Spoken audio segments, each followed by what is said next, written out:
To HM TV to the point. నేను శిరీష. కేంద్ర ప్రభుత్వం రైతుల సంక్షేమాన్ని దృష్టిలో పెట్టుకొని పీఎం కిసాన్ యోజన పథకాన్ని ప్రారంభించింది. ఈ పథకం కింద అర్హులైన రైతులకు ఆర్థిక సాయం చేస్తోంది సెంట్రల్ గవర్నమెంట్. 2019 ఫిబ్రవరిలో ఈ పథకాన్ని అమల్లోకి తీసుకొచ్చారు. పీఎం కిసాన్ యోజన పథకంలో భాగంగా రైతులకు ఏటా 6,000 రూపాయల పంట సాయం అందిస్తున్నారు.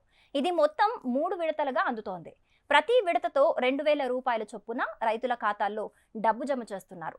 ఏప్రిల్ నుండి జూలై, ఆగస్టు నుండి నవంబర్, డిసెంబర్ నుంచి మార్చి సమయంలో కేంద్రం ఈ ఆర్థిక సాయం నేరుగా రైతుల ఖాతాల్లో జమ అవుతుంది. అయితే రీసెంట్ గానే పీఎం కిసాన్ 15వ విడత నిధులు అర్హులైన రైతుల ఖాతాల్లోకి జమ చేయడం జరిగింది. ఈ నేపథ్యంలో 2024 సార్వత్రిక ఎన్నికలకు ముందు పీఎం కిసాన్ పథకంలో కొన్ని మార్పులు చేయాలని ప్రభుత్వం భావిస్తోందట.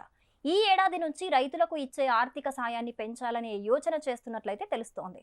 రైతులకు కేంద్ర ప్రభుత్వం ఇస్తున్న 6,000 ఆర్థిక సహాయాన్ని 8,000కు పెంచనున్నట్లయితే సమాచారం అందుతోంది.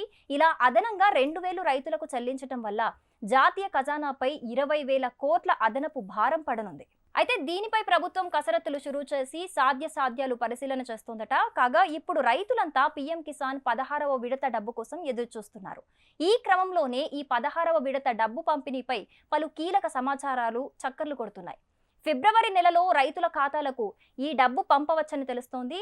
ఇక ప్రధానమంత్రి కిసాన్ సమ్మాన్ నిధి యోజన ప్రయోజనం పొందాలంటే కొన్ని పనులు తప్పక చేయాల్సి ఉంటుంది. ప్రతి రైతుకు ఈ కేవైసీ అనేది మస్ట్గా ఉండాలి. ఈ కేవైసీ పూర్తి చేసిన రైతులకే ప్రధానమంత్రి కిసాన్ సమ్మాన్ నిధి యోజన ప్రయోజనం అందుతోంది. కాబట్టి ఫిబ్రవరిలోగా ప్రతి రైతు కూడా ఈ కేవైసీ పూర్తి చేయాలి. ఆన్లైన్ విధానంలో మీ ఈ కేవైసీ పూర్తి చేయాల్సి ఉంటుంది. అదేవిధంగా అకౌంట్కు ఆధార్ నంబర్ లింక్ చేయటం కూడా ముఖ్యమని కేంద్రం అయితే మస్ట్గా చెబుతోంది. ఇలా చేసిన వారికి మాత్రమే డబ్బులు ఖాతాలో పడతాయట. 13వ విడత నుంచే బ్యాంక్ అకౌంట్కు ఆధార్ లింక్ తప్పనిసరి చేసింది కేంద్ర సర్కార్.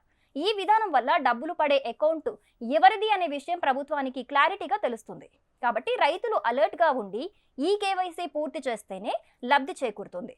For more interesting and useful videos, stay tuned to HM TV Digital.